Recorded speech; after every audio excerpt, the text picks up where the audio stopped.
What? Right now. It happens right now.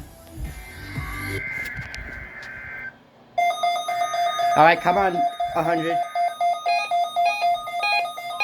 Oh, no, it doesn't do the test tone. This does it, though.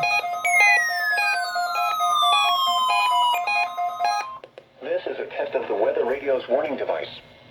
During potentially dangerous weather situations or other emergencies, specially built receivers are automatically activated to warn of the impending hazard. Ah, the 100 didn't do the test tone. Probably because it's a version 5! Every Wednesday between 11 a.m. and noon.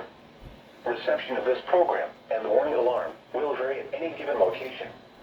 The variability becomes more noticeable at greater distances from the transmitter.